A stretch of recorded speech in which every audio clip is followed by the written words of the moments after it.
Ana María Cheto es licenciada en Física por la Universidad Nacional Autónoma de México, maestra en Biofísica por la Universidad de Harvard, así como maestra y doctora en Física por la UNAM. Fue la primera mujer doctorada en Física en México. Es investigadora titular C del Instituto de Física, profesora de la Facultad de Ciencias. Lleva más de 50 años investigando los fundamentos de la mecánica cuántica y ha publicado 25 libros y 300 artículos en física y temas de ciencia, educación y sociedad. Es presidenta fundadora de Latindex, titular de la Cátedra UNESCO sobre Diplomacia y Patrimonio de la Ciencia y presidenta del Comité Directivo Mundial sobre Ciencia Abierta de la UNESCO. Ha sido directora de la Facultad de Ciencias y presidenta de la Sociedad Mexicana de Física. En 2003 fue nombrada Mujer del Año en México. Una cátedra de la Universidad de Guadalajara y un museo del Centro de Investigaciones en Óptica llevan su nombre. Como miembro del Comité Ejecutivo de las Conferencias Pugwash, participó del Premio Nobel de la Paz 1995 y como directora general adjunta del Organismo Internacional de Energía Atómica, participó del Premio Nobel de la Paz 2005. Pues aquí estamos con la doctora Ana María Cheto. Mil gracias por acompañarnos. Gracias por invitarme. Un privilegio, de veras. Algunos preguntarán por qué en un programa sobre la democracia hablemos de la ciencia, pero como habrán visto en algunos otros programas en estos meses, la ciencia también tiene que ver con la sociedad, con pues el pueblo, la ciudadanía, la conciencia. ¿Por qué es importante, estimadísima Ana María, aprender la ciencia?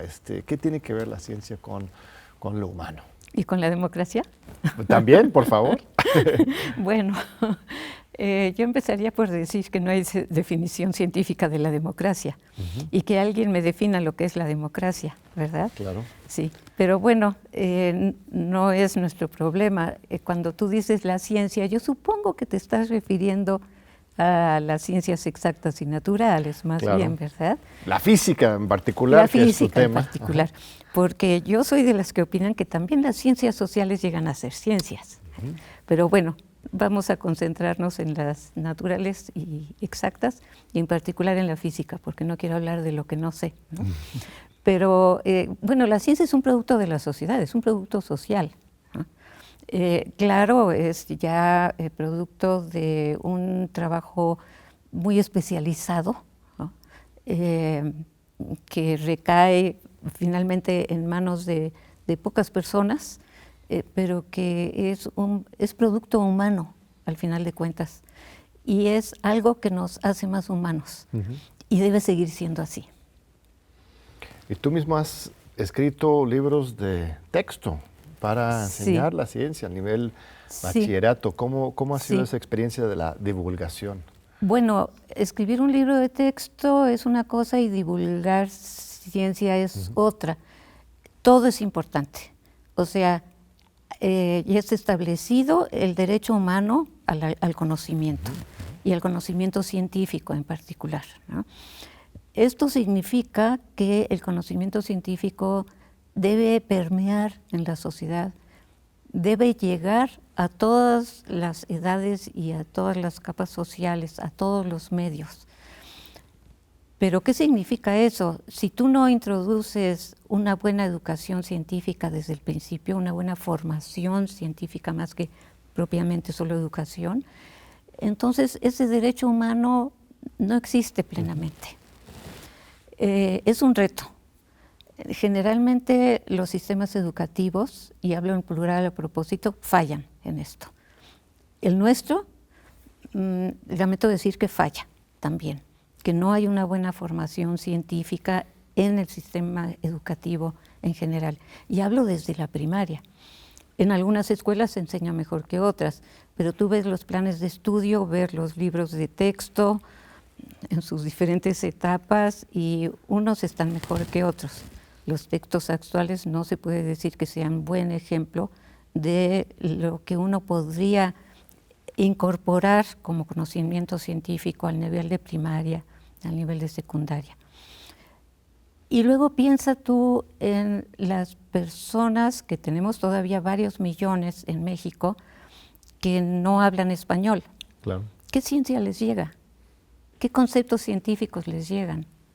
Cuando esos conceptos científicos normalmente están originados en la cultura occidental, con ciertos esquemas conceptuales, cierta forma de ver a la naturaleza, cierta forma de pensar, que no es la que comparten todas las comunidades que hablan otros idiomas. Tratar de introducir conceptos científicos, como vienen en los libros de texto, en el sistema educativo, que debe incluir hoy en día también a las comunidades que hablan otras lenguas, las lenguas nacionales, es algo que necesita un trabajo que no se ha hecho.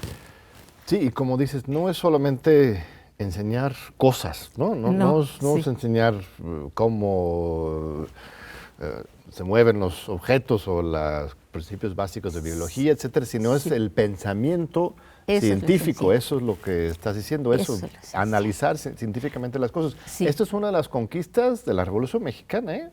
El artículo 3, ¿no? La educación racional, hasta racionalista, fue una de las grandes conquistas, y desde hace un siglo hemos estado buscando hacerlo realidad, ¿no? Y todavía no lo logramos.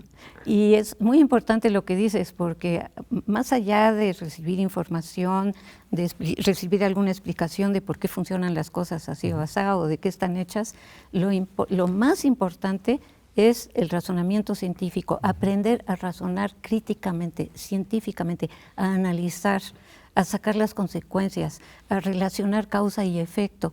Eso, cuando lo aprendes, y lo aprendes de niño, te queda para toda la vida. No te importa si después te conviertes en un científico o no, pero te da el razonamiento científico te da un grado de libertad, te vuelve más independiente. Y eso es muy importante para el país. Es parte de nuestro programa, digamos, hacia la independencia, que tampoco está concluida todavía, ¿no? Así es, ¿no? Pues estamos en varias luchas simultáneas.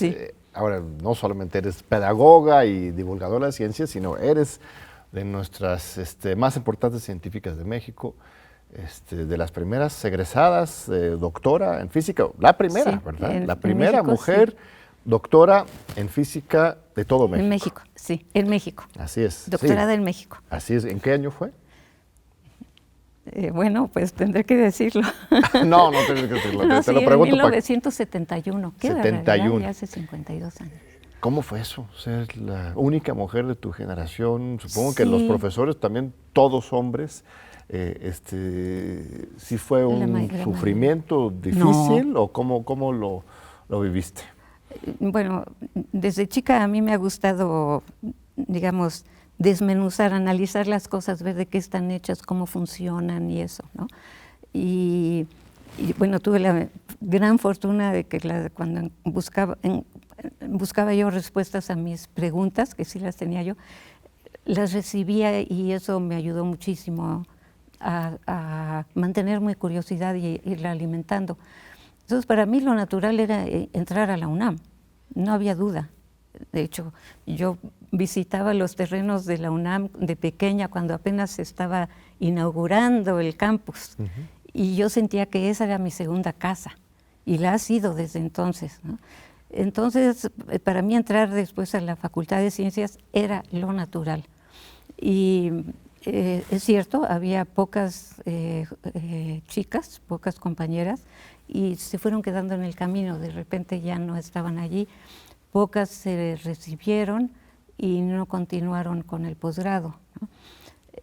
Pues así fue. Hoy ya es diferente, afortunadamente, aunque todavía somos minoría, pero ya estoy acompañada por mujeres jóvenes, no más jóvenes que yo obviamente, muy capaces y que muestran una creatividad y una independencia en su trabajo que pues me tiene muy contenta, porque creo que están demostrando que se lo merecen, que la mujer se merece ocupar el espacio y ser reconocida, cosa que no pasaba mucho.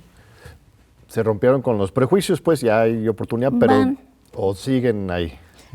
Se van rompiendo poco a poco. A mí me ha tocado vivirlos varias veces, pero acaba de suceder algo inédito. Para la dirección del Instituto de Física, la terna estaba compuesta por 3 mujeres. Mira. Entonces tenemos ahora, y además por segunda vez, una mujer en la dirección del instituto. Se está volviendo ya natural, normal. Eso es lo que necesitamos hacer, que se vuelva normal. Sí, y tú eres pionera y has abierto Bueno, es bonito ser pionero también, ¿no? Sí, muy bonito. Sí. Y en términos de México y la UNAM, en contexto internacional, en este tema de la física, sí. Tú has participado, como ya escuchamos en tu vasta currículum, en muchos foros y consejos internacionales. Sí. La UNAM es respetada, supongo, el Instituto de Física en particular, en estos foros. Sí. ¿Qué necesitamos? ¿Cómo avanzar más y dar este siguiente paso para que terminemos de consolidar la presencia de la investigación en física en el mundo? En buena medida depende de nosotros, pero también depende del otro. O sea, sigue habiendo un prejuicio. Para los europeos y los norteamericanos, lo normal es que la ciencia buena es la que ellos hacen. Claro.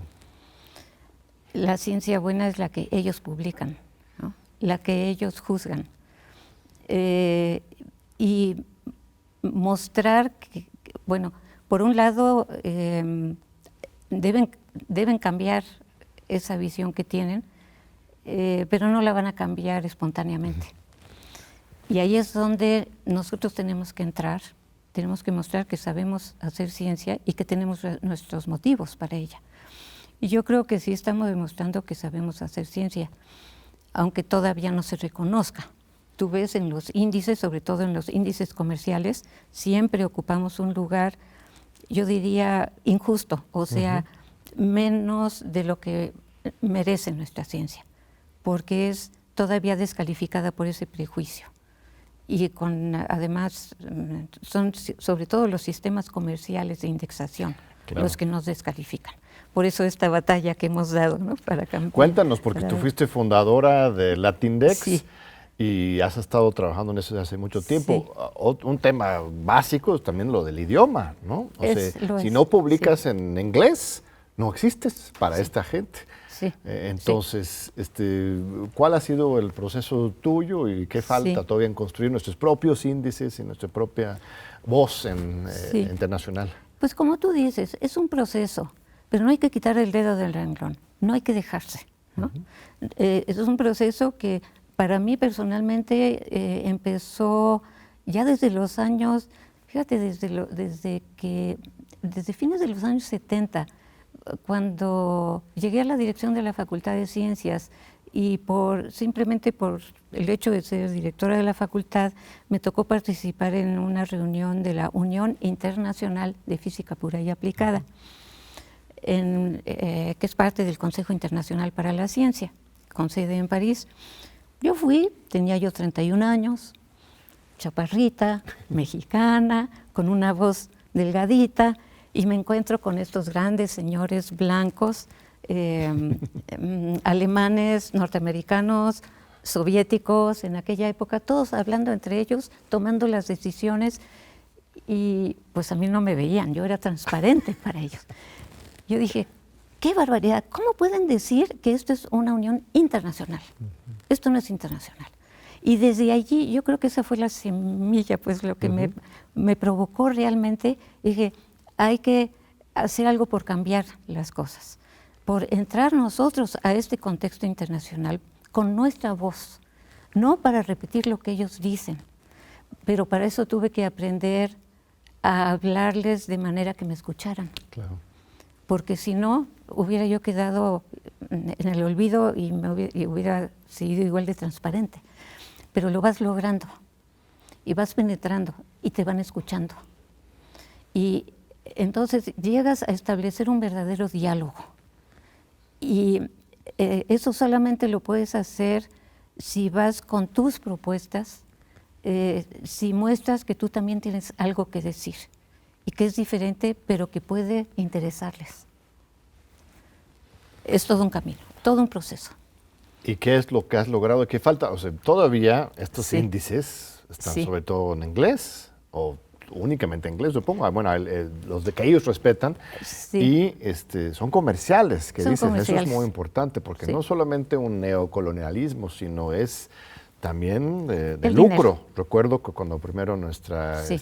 amiga, colega aquí de la UNAM, María Elena Álvarez Bulla, llegó a CONACYT, una de las primeras acciones que tomó era justamente dejar de estar pagando tanto dinero a intermediarios que compraban revistas científicas, Sí. ¿no? Sí. Este tema también Sí. crear un negocio en sí. Con Latinx Index avanzaste, pero no hemos cambiado el contexto en general, ¿no? ¿Qué Sí, es ha lo que se cambiado. tiene que hacer todavía? Sí, ¿Sí? A ver. sí, ha cambiado. Yo soy bastante optimista al respecto. Es cierto que hay mucho trabajo de por medio y nuevamente es un proceso, pero sí ha cambiado. Y es cuestión de seguir haciendo la lucha, porque los consorcios que que lucran con el conocimiento científico no van a dejar de hacerlo. Tienen intereses muy claros y el negocio es muy, muy fuerte, y tienen convencida a la gran mayoría de la comunidad académica de que las revistas que ellos califican como buenas son las buenas, ¿no? Entonces tienen el negocio redondo y romper ese círculo vicioso cuesta trabajo, pero sí se puede hacer porque encuentras aliados que ya se cansaron de esto. Y encuentras aliados incluso en los países ricos, en los que tradicionalmente dictan lo que es buena ciencia, ¿no? O la ciencia relevante. Entonces, es ese tipo de alianzas o el hecho de que sepan que otros modelos son posibles, y el modelo latinoamericano lo demuestra, para los europeos en particular ha significado un abrir de ojos. Se están dando cuenta de que ellos también podrían hacer algo por recuperar el control de la publicación científica sin fines de lucro. Entonces, ahí nosotros tenemos las de ganar, porque para nosotros siempre ha sido así. Sí, claro, la universidad pública, como la UNAM, toma por hecho Sí. que así tiene que ser. Así ¿no? tiene que ser. Claro, otra cosa que opera en contra de nosotros es que los sistemas de evaluación también están basados en los indicadores generados por los sistemas comerciales. Así Es otro punto donde hay que romper el círculo vicioso. O sea, lo tienes que romper de varios lados a la vez. Y que se vaya rompiendo, que se vaya fragmentando y que vayas encontrando tú también los aliados con los que puedas avanzar en ese proceso de Sí, convertir la publicación científica nuevamente en un círculo virtuoso. también tiene que ver con cómo evaluamos a los investigadores. O el Muchísimo, ¿no? Como mucho. ahora el cambio de reglamento del SNI, por ejemplo, que da más reconocimiento al trabajo. Es un paso en ese ¿no? sentido. Todavía falta, pero es un paso. Sí, Y lo sí. mismo hay que hacer en cada país. Y ya en algunos países se está logrando. Entonces, vamos poquito a poco. Claro, siempre con la resistencia del sistema Sí, comercial. siempre es difícil cambiar los esquemas, ¿no? Es muy Cuando sacas a la gente de su confort, que están acostumbrados Claro. a trabajar de una manera, Sí. y generas... hay riesgos, por supuesto, Sí. pero también es hora de realmente valorar el trabajo Sí. humano, científico, humanitario, de otra manera, ¿no? Sí, y algo que también opera en contra del cambio es el hecho de que las jóvenes generaciones de científicos y de académicos en general, científicos en el sentido amplio, han sido entrenadas, educadas y entrenadas para tener éxito con ese sistema, Así con es. ese sistema de evaluación bajo esos parámetros. Ahora, ¿cómo les vas a decir siempre no? O sea, no puedes cambiarles las reglas del juego de la noche a la mañana porque les mueves Claro. el tapete. Y claro que hay una reacción, una respuesta. Entonces hay que hacer labor de convencimiento, hacer ver que la ciencia tiene otros propósitos más allá. Y allí el movimiento de ciencia abierta juega un papel muy Sí. importante. Afortunadamente la UNESCO ha tomado esa bandera. Entonces ese es otro foro, otro espacio que está ahora a nuestra disposición para también ayudarnos a ir rompiendo ese círculo vicioso. Muy bien, querida María. Vamos a ir a un breve corte para seguir conversando con la distinguida doctora Ana María Cheto, una de las grandes científicas, investigadoras, académicas de la UNAM. No se vayan, regresen ahorita y vamos a seguir conversando sobre estos temas tan fascinantes como la física y la sociedad y la humanidad. No se vayan. Aquí seguimos con la doctora Ana María Cheto. Muchas gracias por su atención. Gracias a ti, admirada María, por tu generoso tiempo. Vamos a hablar ahora sí de la física. Sí. Eres experta y has estudiado muchos temas, pero sobre todo enfocado en la física cuántica. Sí. Aplicaciones muy interesantes a la luz. Fuiste fundadora del Museo de la Luz.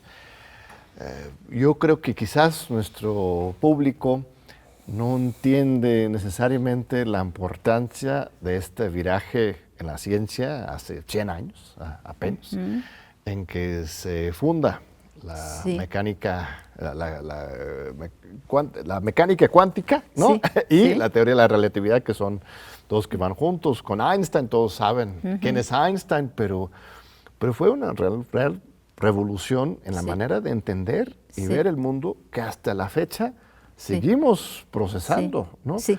Vi una entrevista contigo, estaba leyendo, preparándome para mi entrevista contigo, y me llamó la atención que decías que los mismos físicos todavía no saben bien o no tienen un consenso sobre qué es la luz, para empezar. Sí. ¿No?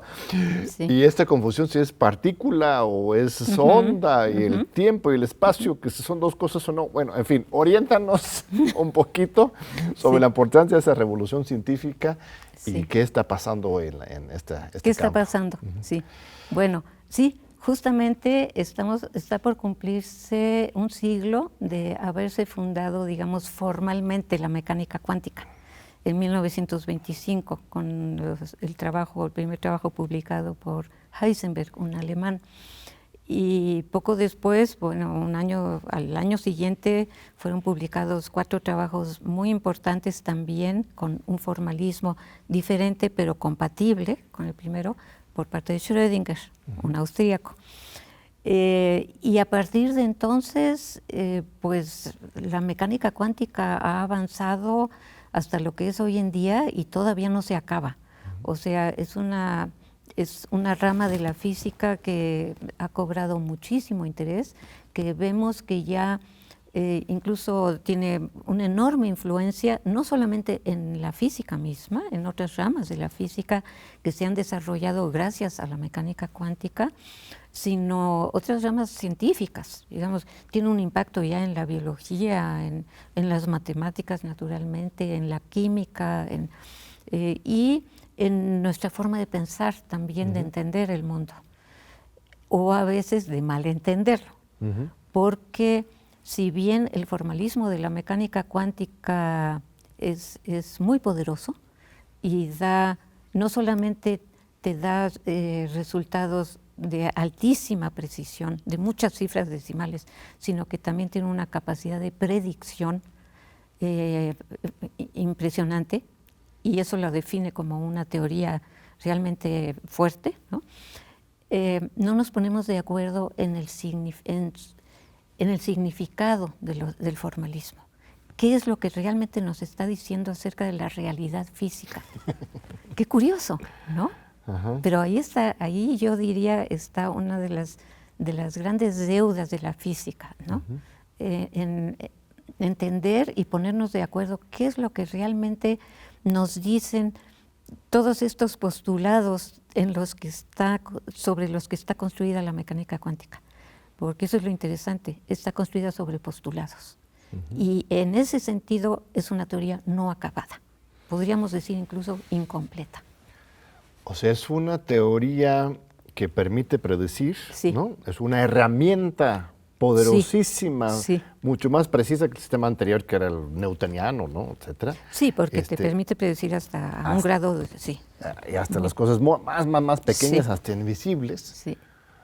Pero no deja de ser eso, un filtro, una manera de entender, pero no estamos todavía concluyendo qué es el mundo, pues, o de qué está hecho.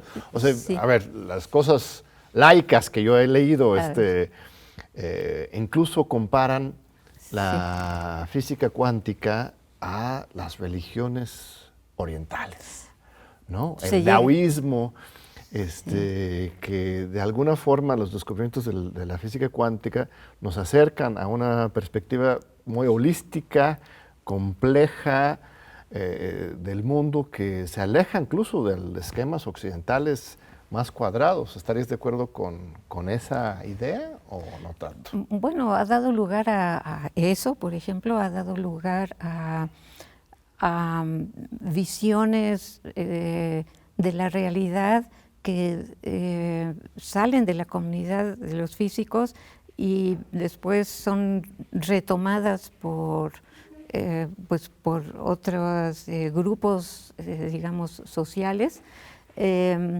a su manera de entender las cosas, y de repente resulta que, según esto, la mecánica cuántica según la mecánica cuántica se crea la realidad, por ejemplo, la creamos en nuestras mentes, como si no existiera una realidad independiente de nosotros, ¿no?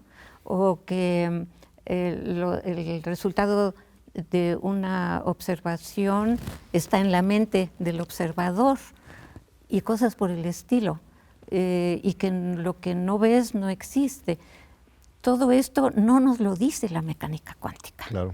Eso lo dicen algunos físicos, con los que yo estoy en absoluto desacuerdo, pero no es parte de la mecánica cuántica. Más bien es la cuestión relacional, es cómo ¿no? se lee, sí, es eso, es la semántica, la que está en serios problemas.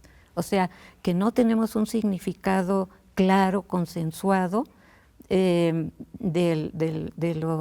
los elementos que usamos para la descripción de los fenómenos. A ver, pero para entenderlo bien, la cuestión de la relatividad es que en realidad todo depende del cristal con que se mira. Pues es que no es cierto. A ver, dime, por eso resuélvanos estas, porque esa es como la versión pop que digamos, pero estamos con la madre de la física mexicana. Cuéntanos. Te voy a poner un ejemplo, ejemplo que me gusta mucho poner porque yo di durante muchos años cursos de microscopía a estudiantes de biología, de medicina, etcétera. Entonces me tocaba darles toda la física, pero también explicarles cómo funcionan por qué funcionan los diferentes microscopios. Ellos saben cómo funcionan, yo sé por qué funcionan. Entonces, en explicar esto, yo me di cuenta de que para los biólogos, médicos, etcétera, el objeto es el objeto. Esa es la realidad, es el objeto. Las diferentes técnicas microscópicas te dan diferentes imágenes del objeto, pero no son la realidad. La realidad está en el objeto. ¿Y qué logras tú con cambiar de un microscopio a otro? Logras tener una visión diferente desde otro ángulo, quizá con ver otros colores, ver otra escala, ver otros componentes de tu objeto que te acercan a esa realidad, pero nunca la vas a llegar a comprender del todo. Son acercamientos, ¿no? Entonces, eso es lo que está pasando con la mecánica cuántica. O sea, tenemos imágenes, sí, que te dicen siempre algo interesante acerca del objeto mismo. Claro. Pero tú no estás viendo el objeto, o sea, el formalismo no te está diciendo este es el objeto, te está dando ciertas características del comportamiento del objeto. Claro, no es que no haya objeto. El objeto existe y aunque tú no estés ahí para mirarlo. Pero cada mirada te lo presenta de una manera diferente. O sea, esto del gato de Schrödinger es algo, ¿no? El experimento, ¿no? De que si está el gato dentro de la caja o no, ¿no? Sí, pues sí. Bueno, esa es una paradoja que se le ocurrió a Schrödinger precisamente para hacer ver eso, lo paradójico de la visión a la que estaban llegando sus colegas. Es que no puede ser, vean ustedes. Y dice, con todo respeto para los gatos, pero pues esto no es así, nos lleva a una paradoja. Y cuando te topas tú con una paradoja en un terreno científico, es que algo lo estás haciendo mal, algo lo estás interpretando mal. Eso es lo que le estaba diciendo. Sí. Sí. Y uno de los ejes centrales de la física cuántica es el tema de las probabilidades también, ¿no? Exactamente. O sea, nunca sabes realmente dónde está algo necesariamente, siempre hay una probabilidad, ¿no? A ver, cuéntame. Es eso, Sí. y eso tiene que ver con el gato de Schrödinger. O sea, bueno, el gato es un objeto macroscópico que no es un objeto cuántico, hay que empezar por ahí. Entonces, hizo la trampa Schrödinger de conectar un objeto cuántico, ¿verdad? El átomo que se desintegra, el núcleo que se desintegra, conectarlo con un objeto macroscópico que no es cuántico, aunque esté compuesto de puros átomos que sí se comportan cuánticamente, pero el gato como un ente macroscópico no. Entonces eso, claro, le ayudó a poner, a sacar a la luz la paradoja. Pero justamente lo que acabas de decir, ahí está la clave. O sea, todo lo que nos dice la mecánica cuántica tiene un sentido estadístico, probabilístico. O sea, nos da probabilidades. Sí es cierto que en ciertas cosas puedes obtener resultados exactos, ¿no? Pero cuando estás haciendo una medición y hay más de una posibilidad, lo que te da el formalismo cuántico es la probabilidad de obtener una u otra. Así es, ¿no? Y no es que cuando finalmente obtienes un resultado se colapsó la función de onda. No, no. Obtienes ese resultado y, claro, afectaste el sistema. Entonces, ese ya le cambiaste su estado. Haces otra medición con otro sistema igualmente preparado y a lo mejor obtienes lo mismo o a lo mejor obtienes otro. Eso ya depende del azar, ¿no? Porque hay un azar ahí, hay una parte que no logras tú tener bajo tu control. Lo mismo que sucede cuando echas una moneda, pues ahí también juega el azar, ¿no? Claro. Y a veces cae cara y a veces cae sol. Sí, o sea, no es la estadística bien manejada te permite entender muchas cosas de la mecánica cuántica que actualmente se malentienden porque no se piensa en términos probabilistas, claro, estadísticos. Sí, y uno también imagina que el que observa está totalmente separado del observado, sí, ¿no? Claro, entonces por eso uno de repente cree que es lo que uno imagina que haya, cuando no, es una relación entre el sujeto y el objeto el que produce el estado de las cosas. Pero vamos directo ya estamos metiéndonos en Honduras hasta filosóficas. Una aplicación concreta, la luz. A ver, ¿qué es la luz? Y por qué es importante estudiarla? Sí, bueno, ¿por qué es importante estudiarla? Puedo empezar por el final, porque por muchas razones. O sea, sin luz ahorita no estaríamos acá para empezar, ¿verdad? Así es. Estudiarla mejor significa poder producir mejores fuentes de luz, obviamente, y en eso se ha avanzado muchísimo. Significa también poder manipular la luz para hacer experimentos, ¿no? Se está usando muchísimo. Se están haciendo ya instrumentos, pinzas ópticas, por ejemplo, ¿no?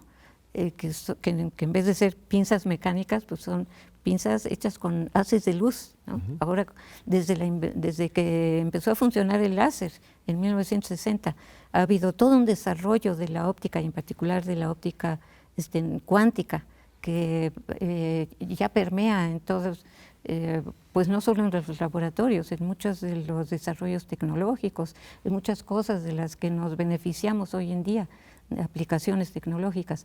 Entonces, ese es un motivo muy fuerte, son motivos fuertes para estudiar la luz, pero también porque la luz nos dice mucho acerca justamente del comportamiento de la materia a nivel cuántico. Y eso es lo que a mí me interesa más. O sea, nunca se va a llegar a entender mejor la mecánica cuántica si no tomas en cuenta que los objetos cuánticos como átomos, moléculas y esto, están en permanente contacto e interacción con la luz. Entonces, lo que nosotros hemos encontrado después de 50 años de estudiar los fundamentos de la mecánica cuántica y entender cuál es la base física de los postulados cuánticos, es que esa interacción entre la luz y la materia es lo que hace que la materia tenga el comportamiento cuántico. No es que la materia nazca cuantizada, es que es mediante la interacción con la luz que exhibe ese comportamiento cuántico. Y entonces, en reciprocidad, también la luz manifiesta propiedades cuánticas. Pero no es que la luz nazca cuantizada. Híjole, no, ya. Voy a usar una Sí. metáfora biológica que Sí, quizás adelante. sea totalmente fuera de lugar, pero la luz sería una especie como de sangre del mundo físico. Eso es lo que hace fluir y existir. Como la versión moderna del éter, o sea, es algo Ajá. que está en todos lados. Exacto. Sí. Pero me refiero no solo a la luz que vemos, Ajá. sino Claro, hay bueno, luego también los mexicanos solemos decir que la luz es la electricidad como tal. Bueno, ¿no? además, Esa es otra sí, cosa. sí, sí. Pero hablas de la luz, incluso hay luz Que no invisible, ¿verdad? ciertamente. Pero ¿cómo? La mayor parte de la luz es invisible. Pero eso ¿cómo? Si la luz justamente se trata de ver, Sí. ¿cómo es la luz invisible? Bueno, es que definir qué es la luz es un poquito más fácil que definir lo que es la democracia. A ver. Pero, o sea, sí sabemos muchas cosas acerca de la luz, sobre todo a partir de la fantástica síntesis que hizo Maxwell en la segunda mitad del siglo XIX, después de mucho trabajo experimental y teórico de Faraday y de muchos otros durante el siglo XIX. Maxwell sintetizó todo eso en 4 ecuaciones que te dicen qué es la luz y te dicen que hay luz más allá de la que tú ves, porque lo que nosotros vemos es una franja muy estrecha de lo que se llama el espectro electromagnético. Porque nuestros ojos solo Con pueden diferentes- percibir una pequeña parte. Sí, de ciertas longitudes de onda que nosotros los traducimos en ciertos colores. No es que el color exista como tal, pero es el efecto de esas longitudes de onda sobre nuestro cerebro cuando esa luz es absorbida por los pigmentos en el interior del ojo, ¿no? En la retina. Es lo que llamamos color. Pero en fin, a cada color corresponde una cierta longitud de onda. Pero si tú ves el espectro completo de la radiación, porque la luz es radiación electromagnética, eso es lo que estableció Maxwell. Te voy a interrumpir un segundito Sí. porque vamos a un segundo corte, Pero tenemos que seguir, vamos porque a no seguir, lo podemos vamos a dejar seguir aquí. con este tema. No se vayan porque vamos a aprender más de aquí de Ana María Cheto sobre qué es la luz y cómo es el mundo en que vivimos. Y después veremos en qué nos afecta la democracia. Regresaremos a ese tema. No se vayan, ahorita regresamos. Muchas gracias. Pues aquí seguimos hablando sobre la luz, nos está dando luz nuestra amiga, la distinguida doctora Ana María Cheto. Pues la luz viene del sol, ¿no? Sí. Es vida, pues es todo la luz. Síguenos ilustrando sobre este concepto y esta realidad. Sí, bueno, sí, hay cosas que sabemos, por ejemplo, esto de que la luz es radiación electromagnética, que lo que normalmente nosotros llamamos luz, coloquialmente, pues es la que vemos, pero que es una parte pequeña de todo el espectro. Hay radiación de longitud de onda mucho más corta, radiación más energética, que llega, bueno, va de la luz violeta a la ultravioleta, a los rayos X, a los rayos gamma, que puede ser luz, radiación, por lo mismo que es muy energética, puede ser ionizante, puede dañar, ¿no? Pero también puede usarse para otros fines, como los rayos X, ¿no? Y luego en el otro extremo, después del color rojo, ¿verdad? Pensando en los colores del arco iris, tenemos el infrarrojo, las microondas, las ondas de radio, las ondas de longitud de onda larga, como las que se usan para las telecomunicaciones, que pueden ser hasta kilométricas. Pero la luz que nosotros vemos, la longitud de onda es de apenas 1000 angstrom, que son como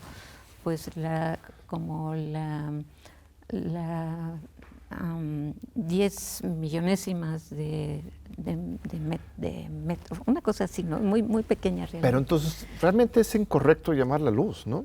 No, porque es incorrecto. De la misma manera en que es incorrecto llamar luz a la luz eléctrica Sí, que es llegan. que O sea, llamarle no, luz es como diferente. o sea, en realidad el fenómeno, Sí. ¿no? De fondo que tú estás describiendo, no es lo que nosotros conocemos como luz, más bien son ondas radioeléctricas, ¿lo llamas? ¿O cómo? Electromagnéticos. Sí. Bueno, pero esa es una visión muy antropocéntrica, A ver, tuya, porque los insectos, por ejemplo, los ojos de los insectos son sensibles a luces que nosotros no vemos, ¿no? Todo esto que describes está iluminada luces. Entonces. O sea, todo lo que escribe, o sea, sí. Los rayos X. Sí. Ya no suelen llamarse luz, pero es cuestión de, pues, del lenguaje, pues. Pero son de la misma naturaleza. Aunque el origen puede ser diferente, porque normalmente la luz que vemos es emitida y reflejada por los átomos y las moléculas, ¿no? Pero puede haber radiación más intensa que es emitida por fuentes, por ejemplo, en desintegraciones nucleares o en estrellas, donde hay procesos muy energéticos, etcétera. Por eso también se hacen diferentes telescopios. Se hacen telescopios que detectan radiación o luz en la región de las microondas, la banda de las microondas, o en la banda del visible, o de las ondas de radio, o en fin, ¿no? ¿Por qué? Porque nos permiten ver diferentes aspectos de los objetos, por ejemplo, de las estrellas, de las galaxias, etcétera. Que una vez más, los objetos son esos. Nosotros lo que obtenemos son diferentes imágenes de ellos según la radiación que detectemos con nuestros aparatos. Claro. Sí. A ver, si no tuviéramos la mecánica cuántica, sí. ¿Cómo sería diferente nuestra vida hoy? ¿Qué objetos o qué vida, cómo sería diferente la vida si nunca se hubiera descubierto? Bueno, estás hablando, es casi tan difícil predecir el pasado como el futuro. O sea, lo que quiero decir es que ciertamente ha pasado todo un siglo. Ciertamente sería muy diferente el mundo que nosotros vivimos aquí de lo que es ahora, ¿no? Pero es que el mundo es muy desigual. O sea, hay zonas, hay poblados, hay poblaciones que no viven rodeados de toda esta tecnología, que sí es producto básicamente del desarrollo científico moderno, y muy en particular de la física y de la física cuántica. O sea, concretamente, ¿tendríamos celulares? No tendríamos estos sistemas de comunicación, no existirían los celulares, no existirían los LEDs, no existirían ni siquiera los transistores. O sea, nos hubiéramos quedado en la época de los radios de bulbo. No tendríamos de la computadoras. Electricidad y no de la electrónica, ¿no? Tendríamos electricidad, eso sí, porque eso es producto del siglo XIX. Sí tendríamos electricidad, pero no tendríamos la microelectrónica que tenemos ahora, nada de lo digital, olvídate de las computadoras, no. ¿Y el cáncer tampoco igual lo tendríamos tan alto? ¿No hay alguna relación entre toda esta tecnología y las enfermedades? ¿Y las enfermedades? Bueno, hay enfermedades que se logran curar y hay otras enfermedades que sí, por lo visto, tienen parte de su origen, al menos, en radiaciones a las que estamos expuestos, sobre todo las personas que trabajan con materiales de este tipo, o productos químicos tóxicos, ¿no?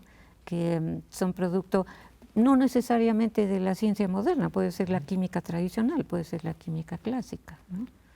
O sea, en esos términos yo diría que sí, que la física cuántica, no solo la mecánica cuántica, la física cuántica más en general, sí nos ha permitido resolver digamos, necesidades de una manera más eficiente, sí. Hacernos la vida más cómoda. Por ejemplo, construir nuevos aparatos para el diagnóstico y para el tratamiento de enfermedades, claro. Para la producción de medicamentos, muchísimo, mucho, ¿no? Todo eso sería mucho más lento, dado que la población ha crecido mucho en este siglo, ha aumentado mucho la población. Contar con esas herramientas sí resulta importante. Tendríamos, yo creo que más problemas sin ellas, ¿no? Pero lo que sí es cierto es que hay una distribución muy, muy desigual de esos beneficios. Sí. No, lo vimos ahora en la pandemia, por ejemplo, ¿no? Muy, muy la desigual. humanidad no fue capaz de realmente asumirlo como un reto humanitario global, ¿no? Sí. Cada quien jalando la cobija por su lado, ¿no? Sí. Y eso sigue siendo un problema. Sí. Nos quedan pocos minutos. Sí, yo quisiera decir, justo porque nos pareció, bueno, y a mí en particular, que entender la luz, estudiarla mejor y poder aprovecharla mejor con fines benéficos es de importancia. Hace algunos años promovimos que las Naciones Unidas, la Asamblea General, adoptara la resolución de un año internacional de la luz, que fue en 2015, y ayudó muchísimo. Hubo miles y miles de actividades en todo el mundo de difusión, hubo congresos de investigación, hubo eventos multidisciplinarios con científicos, artistas, etcétera. Fue, digamos, una fiesta de la luz ese año, muy bonita. Aquí en México hubo también muchas actividades. Aquí fue la clausura internacional del Año Internacional de la Luz. Y motivados y muy alentados por la buena experiencia del Año Internacional de la Luz, ahora estamos promoviendo que 2025, cuando se cumple el centenario de estos trabajos de Heisenberg que mencioné al principio, sea declarado por las Naciones Unidas el Año Internacional de la Ciencia y Tecnología Cuántica. Ah, muy bien. Entonces, eso nos va a dar oportunidad para también avanzar en la comprensión, tanto nosotros como científicos, de lo que realmente nos está diciendo la mecánica cuántica, porque esa es una deuda que tenemos, y también comunicar mejor al público, involucrarlo más, que se entienda mejor cuáles han sido los resultados, el impacto pues del desarrollo de la física cuántica, que lo tiene muchísimo. Y los países que más están invirtiendo en tecnologías cuánticas y en procesos industriales basados en la física cuántica están beneficiándose mucho en su economía. O sea, ya aporta la física cuántica a la economía de los países un porcentaje muy importante, pero de aquellos en que invierten. Y nuevamente los países que no invierten son los que se van quedando más atrás. Pues un pendiente también para el gobierno mexicano, ¿no? Sí, ciertamente. Para que se aumente esa inversión, esa interés, inversión, ¿no? sí, porque si no nos seguimos quedando atrás. Sí. Y tenemos la capacidad científica, pero es necesario invertir para dar los siguientes pasos. Y tenemos el cerebro, pues, ¿no? Tenemos los cerebros, claro. La capacidad, el conocimiento, maravilloso. Pues regresando al tema de la universidad, tenemos unos minutitos. Este año es un año muy importante. En noviembre va a haber nuevo rector o rectora. Tú mismo fuiste candidata a la rectoría hace unos 10 años. 12 años, ¿no? ya. 12 años. ¿Qué sería tu reflexión al respecto? ¿Cómo salir bien, fortalecida como universidad en este proceso de relevo en rectoría? Sí, yo quisiera ver al frente de la rectoría a un académico respetado, reconocido, que sea un líder natural, ¿verdad?